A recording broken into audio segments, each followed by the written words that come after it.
You know what the brutal truth is? Most people will never build wealth. Not because they don't make enough money, not because the economy's rigged, not because they missed Bitcoin at $100. They'll stay broke because of what's happening between their ears. I've watched this play out for 2 decades now. I've seen doctors making $400K a year living paycheck to paycheck. I've seen business owners grossing 7 figures with nothing in the bank. And I've seen regular people, school teachers, plumbers, office managers, retire as millionaires. The difference? It's never about how much comes in. It's about what you do with it when it arrives. See, money doesn't change who you are. It just turns up the volume on what was already there. Give a disciplined person $100K, and they'll build a system. Give an undisciplined person the same amount, and they'll upgrade their lifestyle until they're broke again. Your bank account is a mirror. Every dollar in there, or not in there, is reflecting back every single decision you've made, every belief you hold, every identity you've claimed. And here's the part that stings. Most of those beliefs, they're working against you.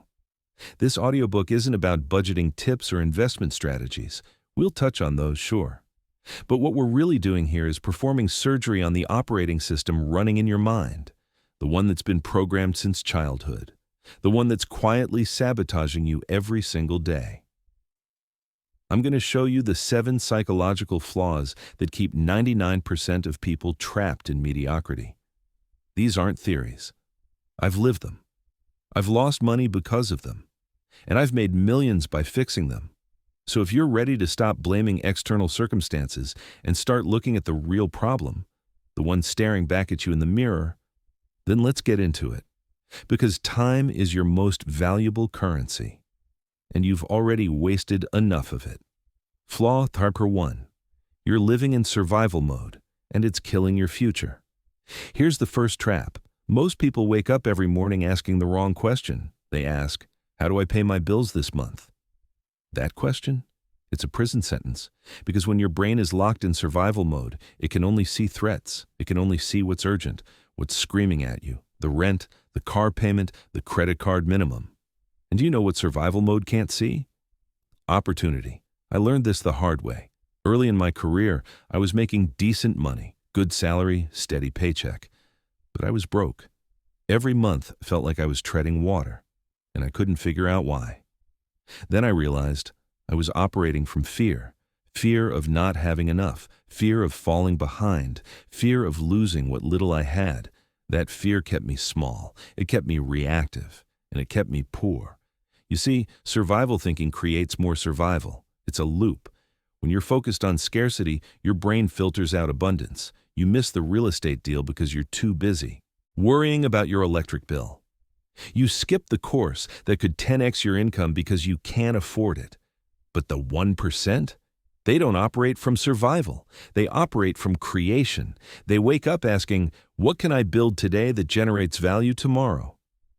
That shift, from survival to creation, is where wealth begins. Not in your bank account, in your mind. And let me be clear. This isn't some woo-woo manifestation nonsense. This is basic neuroscience. Your brain is wired to find what it's looking for. If you're looking for problems, you'll find them.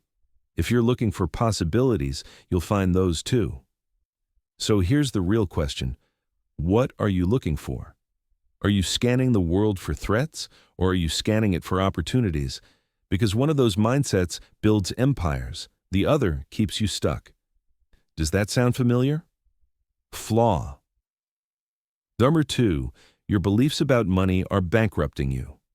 Let's talk about the invisible chains.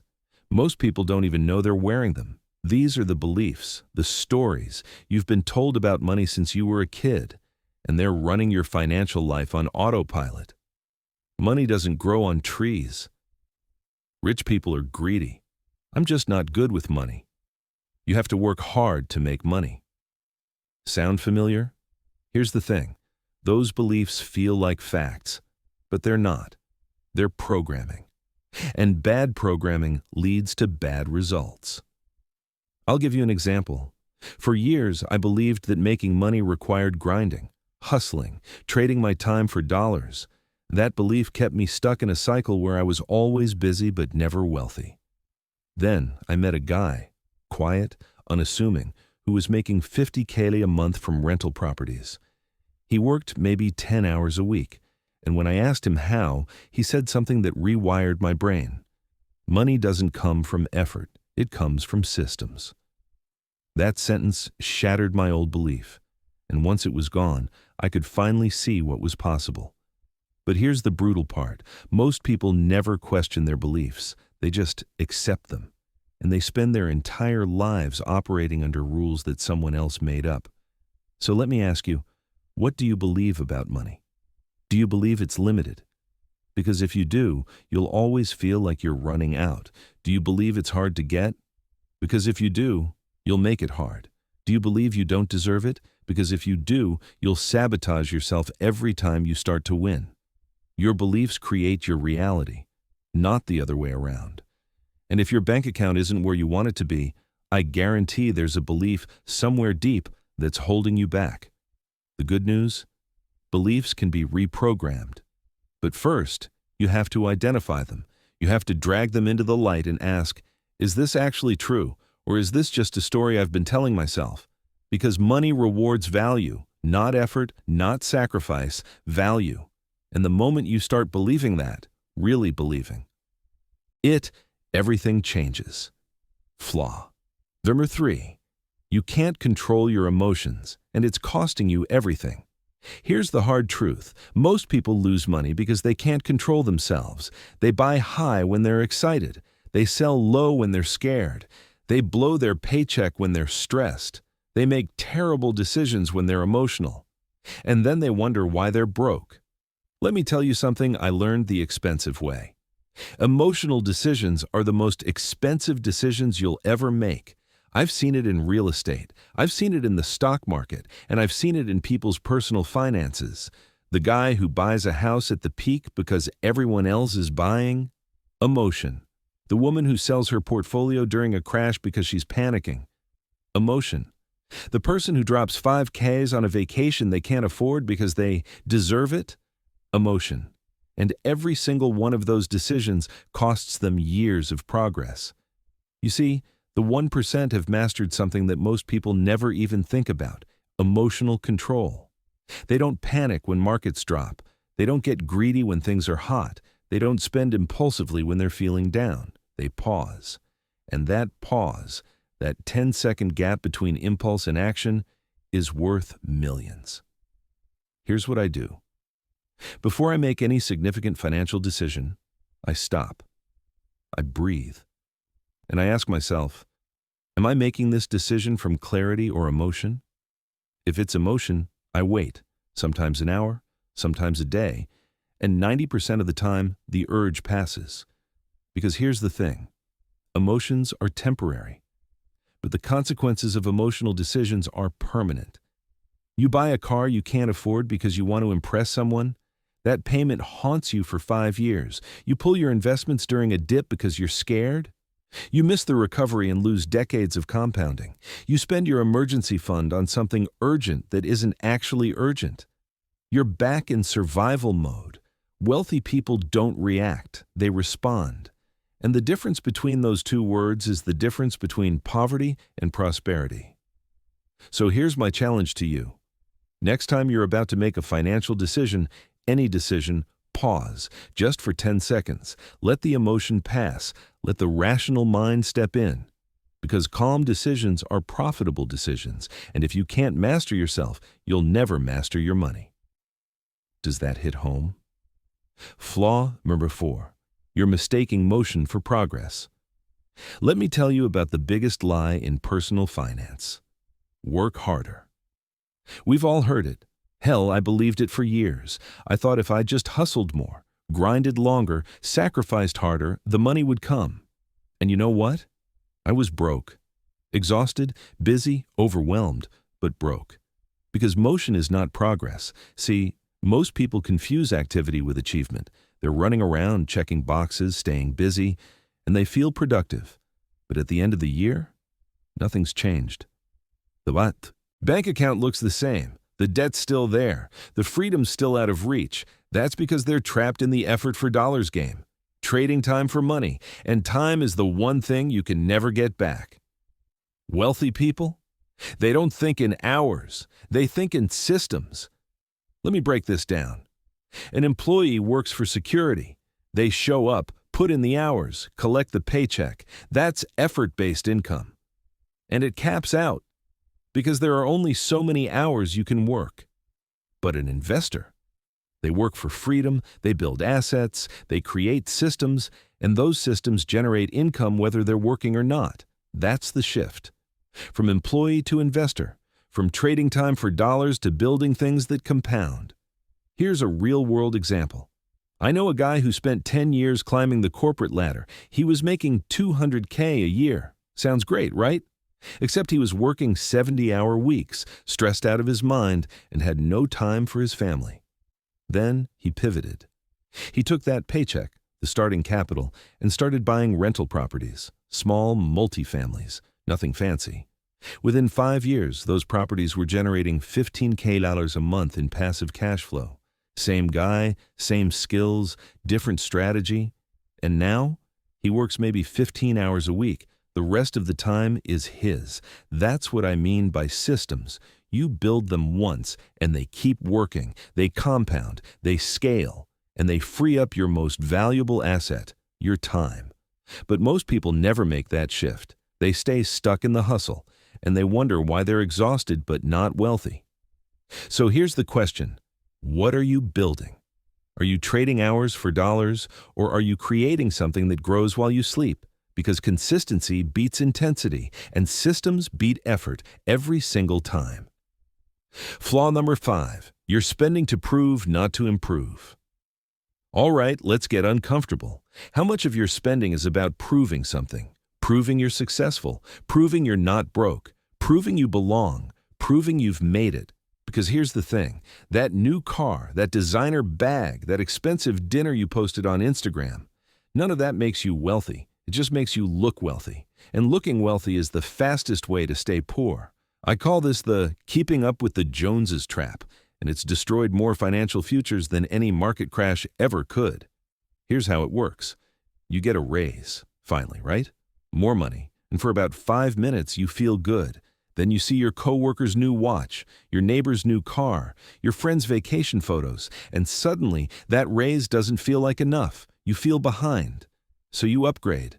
New apartment, new wardrobe, new lifestyle. And just like that, you're broke again. Making more, but spending more. The prison just got a nicer paint job. I've lived this. Early in my career, I thought success meant showing success, so I bought the German sedan, the expensive suits, the flashy watch. And you know what I had at the end of the year? Debt. And a closet full of things I didn't need. Meanwhile, the actual millionaires I knew, they drove used Hondas. They wore the same jeans for 5 years. They didn't care about impressing anyone because they understood something critical. Money spent to impress is money lost. But money invested is money that multiplies. Let me be clear.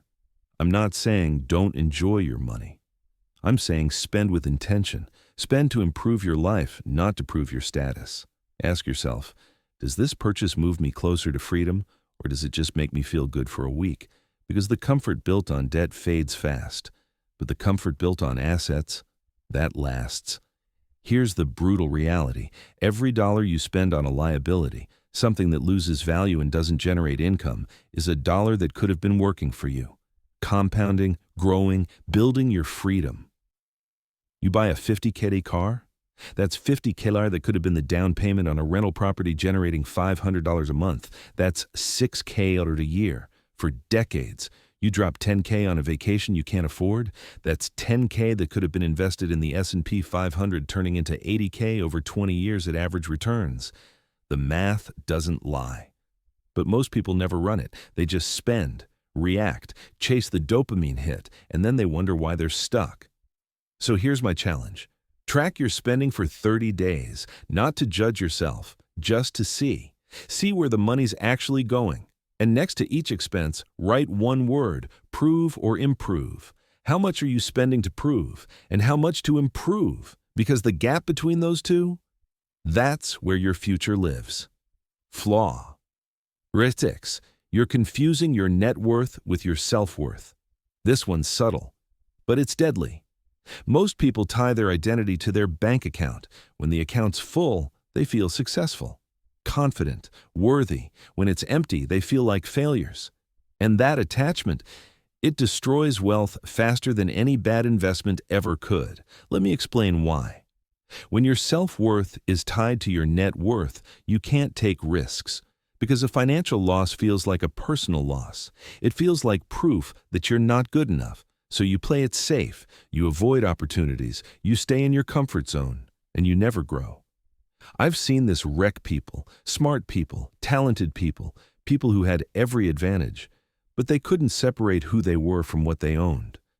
And when they lost money, because everyone loses money sometimes, they spiraled. They gave up. They convinced themselves they weren't cut out for wealth. But here's the truth. You are not your bank account. You are not your car. You are not your house. You are not your job title. Those are just things, tools, resources. They come and go. But you, your character, your discipline, your capacity to learn, that's what matters. And when you detach your identity from your money, something powerful happens. You become free to take calculated risks. You can invest without fear. You can lose without breaking. You can make bold moves because you know that even if it doesn't work out, you're still you, still capable, still growing. The wealthiest people I know, they've all failed multiple times, lost money, made bad calls. But they didn't internalize it. They didn't make it mean something about them. They just learned, adjusted, and moved forward. Because they knew money lost can be made again. But time and identity, those are irreplaceable. So here's the shift. Start measuring yourself by your discipline, not your dollars. By your consistency, not your portfolio. Did you stick to your plan today? Did you learn something new? Did you take action toward your goals? That's the real scoreboard. Because your net worth will fluctuate. It'll go up and down. But your self-worth? That should be rock solid. And when it is, you become unstoppable. Does that make sense? Flaw. 7. You're focused on the money, not the meaning. All right, here's the final flaw, and it's the one that separates people who get rich from people who stay rich. Most people are chasing money, more zeros, bigger accounts, flashier toys, and they think that's the goal. They think once they hit a certain number, they'll finally feel something. Secure, fulfilled, free. But here's what I've learned after 2 decades in this game. Money without meaning feels empty. I've met millionaires who are miserable. I've met billionaires who are anxious, and I've met people with modest means who are genuinely at peace. The difference? Purpose. See, money is not the goal, it's the tool. The real goal is freedom. Peace, the ability to live life on your terms, to own your time, to say no to what drains you and yes to what energizes you. And when you make that the focus, not the money but the life the money can create, everything changes. You stop chasing, you start building, you stop comparing, you start creating, you stop spending to prove, you start investing to improve. Because money should follow your purpose, not the other way around. Here's how I frame it. I don't work for money. I work to create value, to solve problems, to build systems that serve people. And the money? It's just the byproduct, the scoreboard that says, yeah, you did something useful. When you approach wealth that way, it becomes sustainable. Because you're not grinding for the sake of grinding. You're building something that matters. And that meaning, that purpose, it keeps you going when things get hard. It keeps you disciplined when temptation shows up. It keeps you focused when distractions pile up. Most people never figure this out. They spend their whole lives chasing a number. And when they finally hit it, they realize it wasn't the number they needed. It was the peace, the freedom, the time. But by then, they've burned out. They've sacrificed their health, their relationships, their sanity. Don't be that person. Start with the end in mind. Ask yourself, what do I actually want money to do for me? Do you want more time with your family? Then build systems that free up your schedule. Do you want to travel? Then create cash flow that funds it without stress. Do you want to never worry about bills again? Then build assets that cover them automatically. Money is energy, and energy follows attention. So where's your attention going? Is it on the fear, the lack, the comparison, or is it on the vision, the purpose, the life you're building? Because when you align money with meaning, wealth becomes inevitable. Not because you're chasing it, but because you're creating something worth paying for. 8. You're waiting for permission and nobody's coming to save you. Let me ask you something. How long have you been planning to start? How many times have you said, next year I'll get serious about investing? Or, once I make a little more, then I'll save? Or, when the timing's right, I'll make my move. Here's the truth. You're waiting for permission, and nobody's coming to give it to you. Most people treat wealth building like it's something that happens to them, like they're waiting for the right moment, the perfect circumstances, the magical sign from the universe that says, okay, now you can start. But that moment, it doesn't exist. I learned this the hard way. I spent 3 years getting ready to buy my first rental property. I read the books, I ran the numbers, I watched the market, and I did nothing. You know why? I was waiting to feel ready, waiting to have all the answers, waiting for someone to tell me I was making the right call. And then one day, I was having coffee with a mentor, a guy who owned 50+ units, and I told him I was almost ready to pull the trigger. He looked at me and said, "You're not waiting to be ready. You're waiting to be comfortable. And comfort is the enemy of growth." That hit me like a truck. Because he was right. I wasn't lacking knowledge. I was lacking courage. I was waiting for someone to validate my decision, to guarantee it would work out. But nobody can give you that. And the more you wait, the more you lose. Not just money, time, compounding, momentum. See, wealthy people don't wait for permission. They don't need someone to co-sign their dreams. They make decisions from ownership, not approval. They take imperfect action. They learn by doing. They course correct along the way. And you know what? They mess up sometimes. They make bad calls. But they're still miles ahead of the person sitting on the sidelines, paralyzed by the need to get it perfect. Here's the real kicker. The market doesn't reward perfection. It rewards participation. You don't need to know everything. You just need to know enough to start. And then you figure out the rest as you go. So stop waiting. Stop looking for the sign. Stop asking for permission. You already have it. The only person holding you back is you. And every day you wait is a day you'll never get back. Flaw 9. You're addicted to instant gratification, and it's bleeding you dry. Here's a question that'll tell you everything about your financial future. Can you delay gratification? Because if you can't, you're done. You'll spend your whole life chasing short-term highs while your long-term wealth evaporates. Let me explain what I mean. We live in a world designed to make you spend. One-click ordering. Buy now, pay later. Same-day delivery. Everything's engineered to collapse the gap between wanting something and having it. And your brain? It's wired to crave that hit. The dopamine rush from the purchase, the temporary relief from stress, boredom, or insecurity. But here's the brutal reality. Every time you choose short-term pleasure over long-term security, you're stealing from your future self. That $200 you dropped on impulse buys last month, that could have been $2,000 in 10 years, $10,000 in 30 years. That's not theory, that's math. And most people never run the math. They just feel. They see something, they want it, they buy it, and they wonder why they're broke at the end of the month. I've been there. I remember making my first big commission check, $15K. I felt rich, so I celebrated. New furniture, new TV, expensive dinners, and within 60 days, it was gone. All I had left were things that depreciated and a credit card bill that reminded me how stupid I'd been. Meanwhile, a colleague of mine took his bonus and put it into index funds. Didn't touch it, didn't even think about it. 10 years later, that money had tripled, and he was driving the same car, living in the same apartment, but he had options, freedom. Choices. I had a nicer couch. See, the 1% have mastered something most people never even consider, deferred gratification. They can sit with discomfort. They can watch their friends upgrade while they stay disciplined. They can say no to the short-term pleasure because they are obsessed with the long-term vision. And here's what most people don't realize: that discipline, that ability to delay, becomes easier over time. Because you start seeing the results, you watch your investments grow, you feel the weight lift as debt disappears, you taste the freedom, and once you taste it, the impulse purchases stop looking appealing. They start looking like what they are: traps.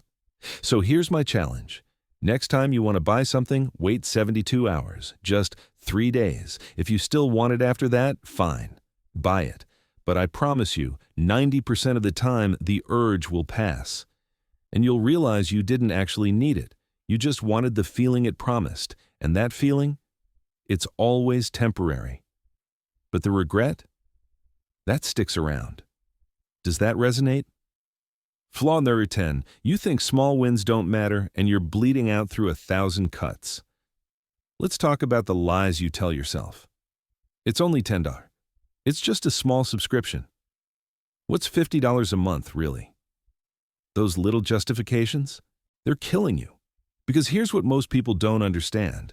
Wealth isn't destroyed by big disasters. It's destroyed by small leaks. 1,000 tiny cuts that drain you slowly, invisibly, until you wake up one day and wonder where all your money went. Let me give you a real example. I audited my expenses a few years back, really dug in line by line, and I found $340 a month going to things I didn't even use. Streaming services I forgot about, gym memberships I never visited, apps with auto-renew I didn't need. $340 a month, that's $480 a year. And if I'd been investing that instead, over 20 years at 8% returns, that's $197,000. Let me say that again, $197,000 from forgotten subscriptions. And I'm not unique. I see this everywhere. People dropping $6 on coffee every morning without thinking. That's $2,000 a year. Ordering takeout 4 times a week instead of meal prepping. That's another $4,000. Little decisions, tiny amounts, but they compound. Just like investments compound up, waste compounds down. And here's the trap.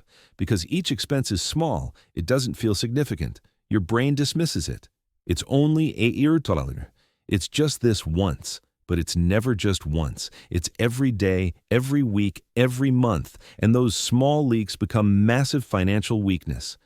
Now, I'm not saying deprive yourself. I'm not saying never enjoy a coffee or a meal out. I'm saying be intentional, be aware, because every dollar you spend unconsciously is a dollar that could have been working for you. Growing, compounding, building your freedom. The wealthy don't ignore small money. They respect it, they track it, they eliminate waste ruthlessly. Not because they're cheap, but because they understand leverage. They understand that small, consistent actions, positive or negative, create massive long-term results.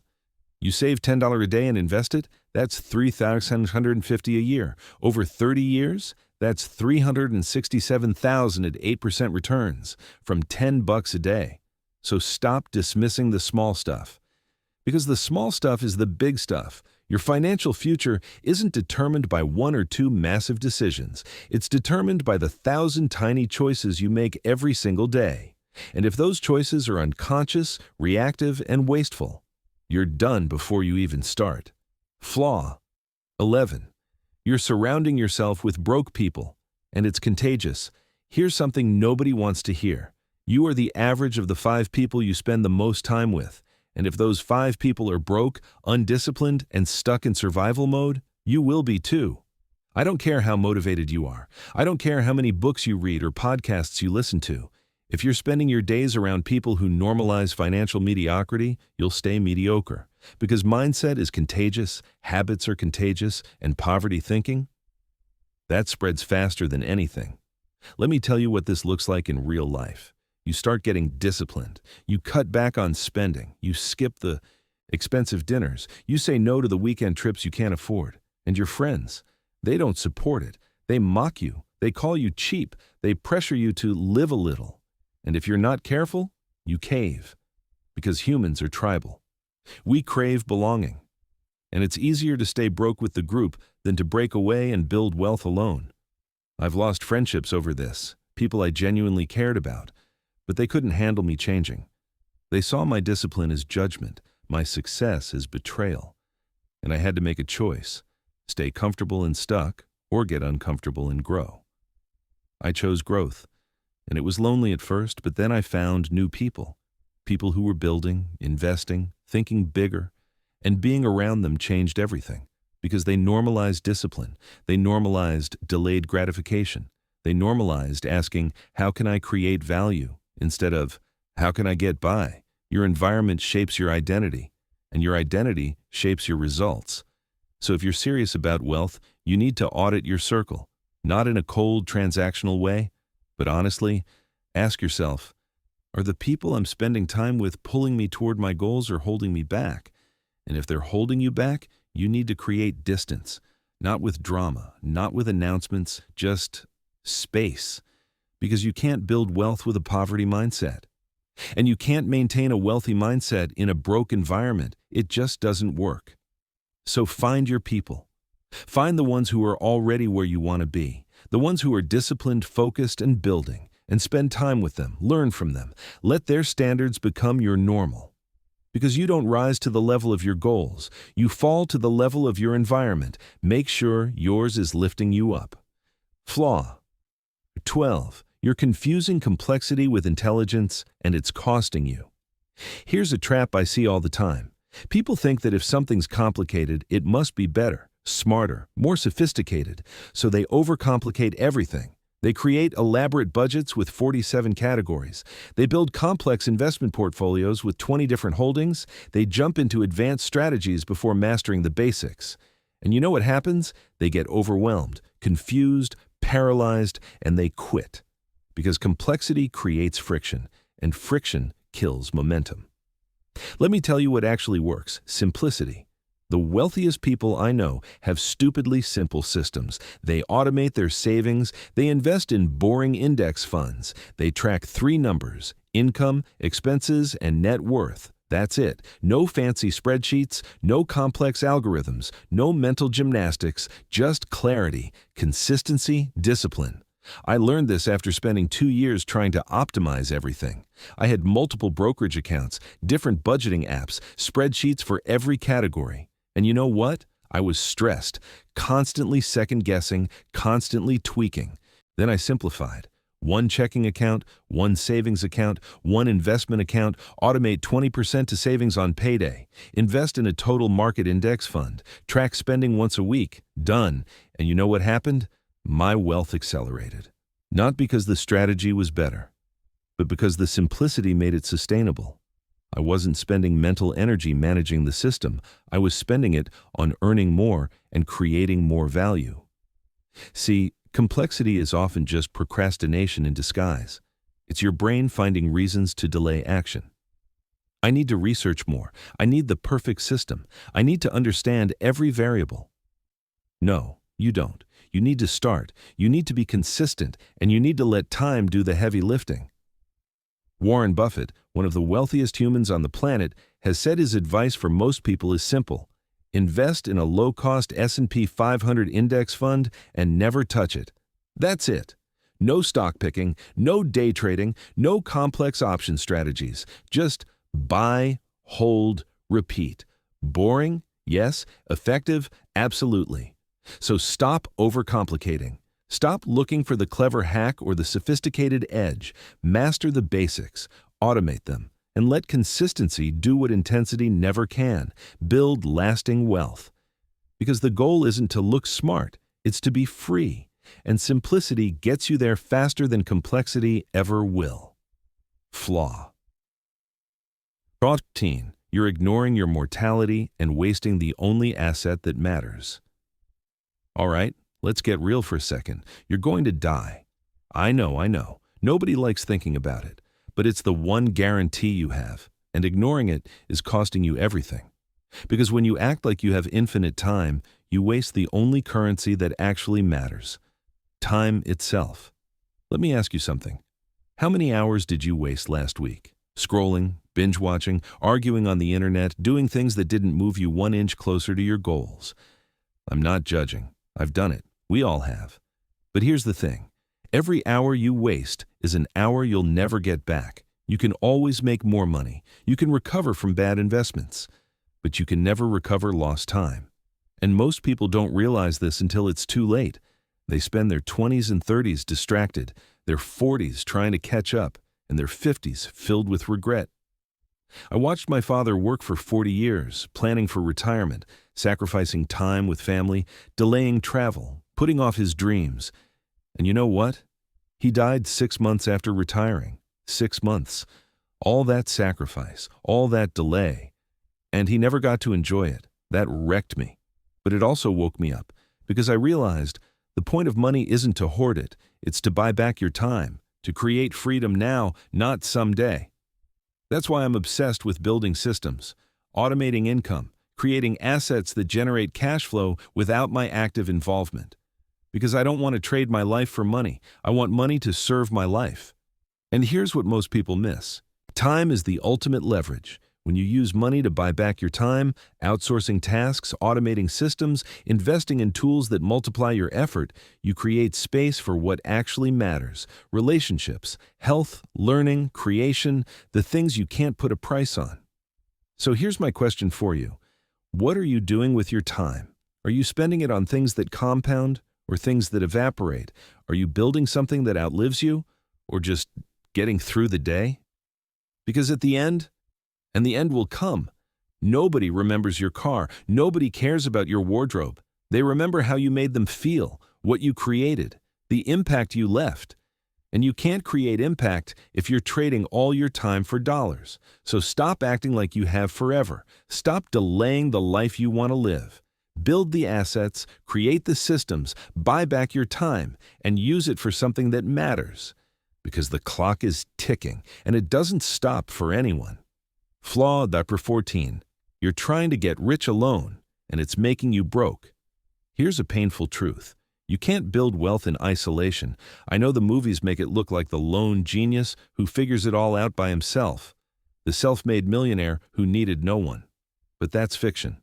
Every wealthy person I know got there with help, mentors who showed them the way, partners who amplified their efforts, networks that opened doors, and if you're trying to do it alone, you're playing on hard mode for no reason. I tried to figure out real estate by myself for years, read every book, watched every YouTube video, ran the numbers over and over, but I was still stuck because I didn't have context. I didn't know what questions to ask. I didn't have someone who'd already made the mistakes I was about to make. Then I paid for a mentor. Not cheap, $5K for a 3-month program. And that $5K saved me years and tens of thousands in mistakes. He showed me what to look for in a deal, how to negotiate, how to structure financing, all the stuff you can't learn from a book. And within 6 months, I closed my first property. And then another, and another. Not because I suddenly got smarter, but because I had leverage. I was standing on someone else's experience instead of starting from scratch. See? Wealthy people don't see asking for help as weakness. They see it as efficiency. Why spend 10 years figuring something out when you can learn it in 10 months from someone who's already done it? And beyond mentors, there's community. Other people building, struggling, winning, losing. When you're around people on the same path, you get accountability, perspective, motivation. I can't tell you how many times I've wanted to quit, to give up on a deal, to take the easy way out. But I had people in my corner, people who'd been through it, who reminded me why I started, who pushed me to keep going. That support, priceless. So if you're out here trying to build wealth alone, reading books, watching videos, but never engaging with real people who are doing it, you're sabotaging yourself. Find the mentors, join the communities, invest in coaching if you need to, because the cost of ignorance is always higher than the cost of learning. And the fastest way to learn? From someone who's already done it. Stop trying to be the lone wolf. Wealth is a team sport. Flaw number 15. You're optimizing for comfort, not for growth. Let me hit you with something uncomfortable. Most of your financial decisions are designed to keep you comfortable, not to make you wealthy. You stay in the safe job because it's predictable. You avoid investing because it feels risky. You don't start the business because failure is scary. And all of that makes sense. Your brain is wired for survival, not success. It wants comfort, safety, the known. But here's the brutal truth. Comfort is the enemy of growth. Every major leap in my financial life happened when I was uncomfortable, when I was stretched, when I didn't know if it would work out. My first rental property? Terrifying. I didn't have all the answers. I was over-leveraged, and I lost sleep for weeks. But I did it anyway. And that discomfort forced me to learn, to adapt, to grow. And within a year, I was comfortable again, but at a higher level, with more income, more confidence, more capacity. That's how growth works. You get uncomfortable, you push through, and you reach a new baseline. But most people never take that step. They optimize their lives for comfort. And then they wonder why nothing changes. You can't grow and stay comfortable. They're mutually exclusive. So here's the question. What are you avoiding because it's uncomfortable? Are you avoiding the hard conversation about money with your spouse? Are you avoiding looking at your debt because it's overwhelming? Are you avoiding the investment because you're scared? That avoidance is costing you every single day. Because on the other side of discomfort is everything you want, the wealth, the freedom, the growth. But you have to be willing to step into the unknown, to risk looking foolish, to fail and try again. And yeah, it's scary. But you know what's scarier? Waking up at 65 and realizing you played it safe your entire life and you have nothing to show for it. So get uncomfortable, make the call, take the risk, start the thing, because comfort keeps you stuck, but courage builds empires. Flaw. 16. You're treating investing like gambling and losing accordingly. Here's where most people blow it. They hear investing and they think it's gambling, a casino where you throw money at stocks and hope it works out. And then they act accordingly. They chase hot tips. They panic sell during dips. They buy high out of FOMO and sell low out of fear. And they lose. Every time. Because investing is not gambling. Investing is trusting preparation. It's math. It's patience. It's belief in systems that have worked for a century. But most people don't treat it that way. They treat it like a lottery ticket. I see it all the time. Someone hears about a stock that's about to explode. They dump money into it without understanding the company, the industry, or the fundamentals. And when it drops 30%, they panic. They sell. They lock in the loss. Then they swear off investing. It's rigged. It's too risky. I'm not cut out for it. No. You just gambled instead of invested. Real investing is boring. You buy diversified index funds, you hold them for decades, you reinvest dividends, you ignore the noise, and you win. Not because you're smart, but because you're patient. The S&P 500 has returned an average of 10% annually for nearly a century. Not every year. Some years it's up 30%, some years it's down 20%, but over time, it goes up, always has, and if you can sit through the volatility without panicking, you win. But that requires something most people don't have, emotional control. You have to be able to watch your portfolio drop 50K in a month and not flinch. You have to trust the process. You have to zoom out, and that's why most people fail. They're trading on emotion, not logic. So if you want to build wealth through investing, here's the move. Automate contributions to a low-cost index fund. Set it and forget it. Check in once a year. That's it. No stock picking. No timing the market. No panic selling. Just consistent, boring, disciplined investing. Because wealth isn't built by being clever. It's built by being consistent. And if you can't sit still and let compound interest do its thing, you'll never make it. Flaw. 17. You think learning stops after school, and your income proves it. All right, here's a question. When's the last time you learned something new? I mean, really learned. Not scrolled, not skimmed, not half listened to a podcast while doing something else. When's the last time you sat down, focused, and deliberately expanded your knowledge?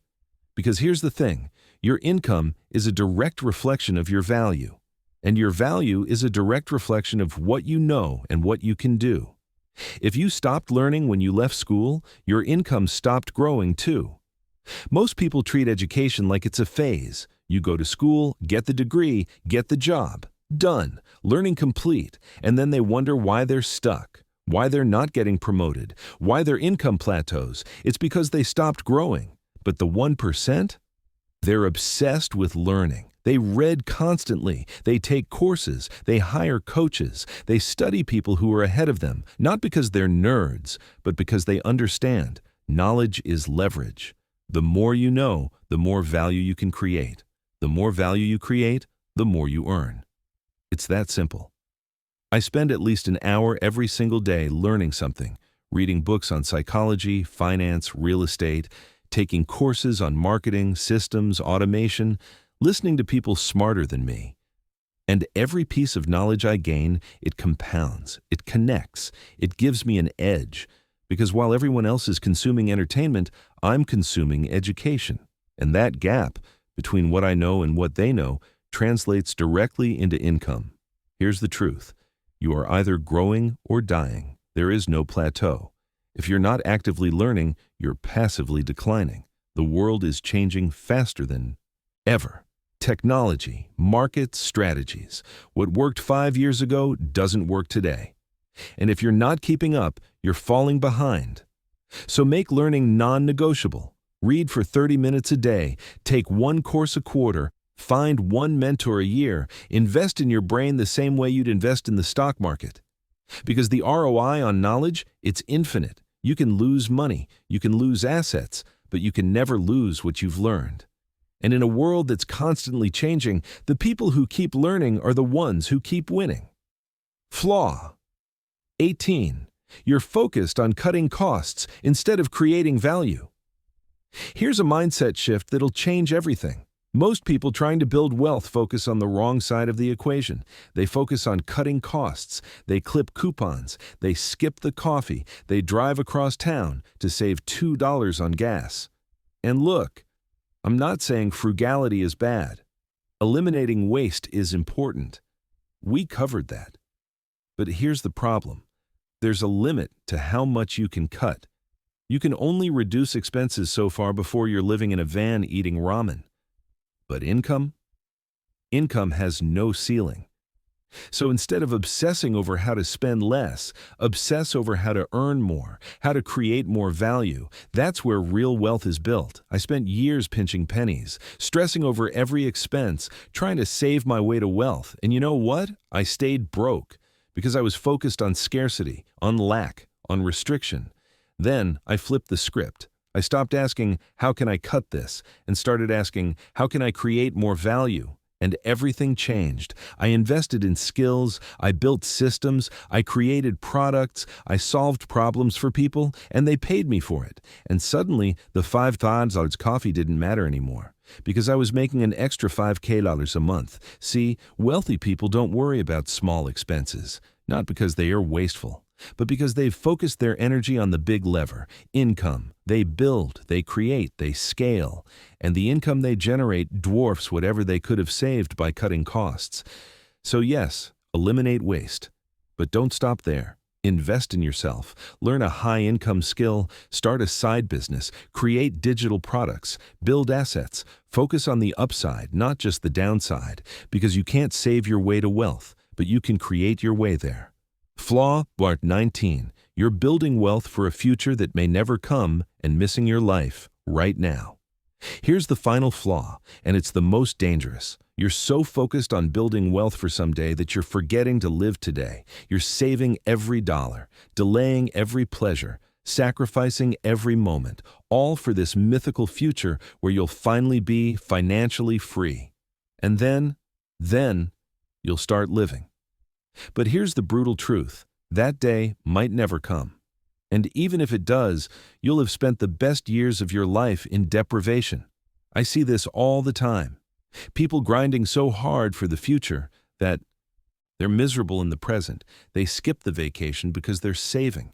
They miss the concert because it's not financially responsible. They say no to experiences with people they love because it doesn't fit the budget. And yeah, they build wealth, but they lose life. And what's the point of having money if you never enjoy the journey? Now, hear me clearly. I'm not saying be reckless. I'm not saying blow your money on nonsense, but I am saying find balance. Wealth is a tool. It's supposed to serve your life, not consume it. So yes, build assets. Yes, invest. Yes, automate savings, but also live. Take the trip. Go to the concert. Spend time with people you love. Create memories. Because here's what I've learned after 2 decades. Money can be replaced. Time cannot. And if you spend your entire life building wealth but never experiencing joy, freedom, or connection, you've missed the whole point. The goal isn't to die rich, it's to live rich in experiences, in relationships, in moments that matter. So build your wealth, but build your life too. Because the best investment you'll ever make isn't in stocks or real estate, it's in the memories you create and the people you love. Don't forget that. Chapter 20. The moment of decision, your final test. So here we are. 19 flaws, 19 traps, 19 ways people sabotage their financial future without even realizing it. And if you made it this far, you've seen yourself in at least a few of them. Maybe all of them. That's good. Because awareness is the starting line. But awareness alone changes nothing. You don't get points for knowing. You get results for doing. And that's where most people fail. They nod along. They agree with everything. They feel inspired. And then they do nothing. They go back to the same habits, the same excuses, the same comfortable mediocrity. And a year from now, they're in the exact same place, same debt, same stress, same dreams deferred. Don't be that person. Because right now, right here, you're at a fork in the road. And the choice you make in the next 24 hours will determine the trajectory of your entire financial life. You can close this audiobook, feel good about learning something, and change nothing. Or you can act. You can take one small step today, right now, something tangible, something real. Maybe it's automating 10% of your paycheck to savings. Maybe it's canceling 3 subscriptions you don't use. Maybe it's finally opening that investment account you've been planning to open for 2 years. It doesn't have to be perfect. It just has to be something. Because momentum is everything, and momentum starts with a single decision. See, the difference between people who build wealth and people who stay broke isn't talent. It's not luck. It's not even knowledge. It's execution. Wealthy people take imperfect action. They start before they're ready. They learn by doing. They course correct along the way. And broke people wait. They plan. They research. They get ready. And they stay stuck. So what's it going to be for you? Are you going to wait for the perfect moment, for all the answers, for someone to give you permission? Or are you going to take ownership right now and make the first move? Because I've given you the map, I've shown you the traps, I've shared the principles, but I can't take the steps for you. That part? That's on you. And here's the beautiful truth. You already have everything you need. You don't need more money to start. You don't need a degree. You don't need connections. You just need discipline, clarity, consistency, and the willingness to do what 99% of people won't. Choose long-term freedom over short-term comfort. That's it. That's the whole game. So here's my final challenge to you. Before the day ends, before you move on to the next thing, the next distraction, the next excuse, do one thing, one action that moves you toward financial freedom. Not tomorrow, not next week, today. Text your bank and set up an automatic transfer. Delete the shopping app from your phone. Write down your financial goals. Open a brokerage account. Read one chapter of a finance book. Something. Anything. Because that one action, it's a message to your brain. It says, I'm serious. This isn't just theory. This is real. And once your brain believes it, everything shifts. The discipline becomes easier. The temptations weaken. The vision clarifies. And 6 months from now, a year from now, 5 years from now, you'll look back at this moment as the turning point. The day you stopped waiting and started building. Final remark. The mirror will tell you everything. One last thing before you go. A year from now, you're going to look at your bank account, and it's going to tell you a story. It's going to tell you whether you took this seriously or treated it like entertainment. It's going to show you whether you chose discipline or distraction, Whether you built assets or bought liabilities, whether you delayed gratification or chased dopamine hits, your bank account is a mirror. And a year from now, it will reflect every choice you made or didn't make after finishing this audiobook. So make those choices count, because you deserve wealth, not because of what you own, but because of who you're willing to become. And the person who builds lasting wealth, they're disciplined, they're intentional, they're patient, they're relentless. That person is already inside you. You just have to let them out. So go build, go create, go take ownership of your financial future. The world won't hand it to you, but you can take it for yourself, one decision at a time. Now go. Conclusion: the beginning of your wealth story. And that's it. 20 chapters, 20 truths, 20 opportunities to change your trajectory. But here's what matters most. This isn't the end. This is the beginning. Because information without action is just entertainment. And you didn't come this far to be entertained. You came to transform. So take what you've learned here and turn it into systems. Turn it into habits. Turn it into results. Remember, money is energy, and energy follows attention. So where's your attention going? Is it on the fear, the excuses, the distractions? Or is it on the vision, the discipline, the daily actions that compound into freedom? Because that's the choice. Every single day, and the choices you make today will determine the life you live tomorrow. You have the knowledge now. You see the traps. You know the principles. The only question left is, what are you going to do about it? Go build your wealth. Not for the money, but for the freedom, the peace, the ability to live life on your terms. You've got this. Now prove it.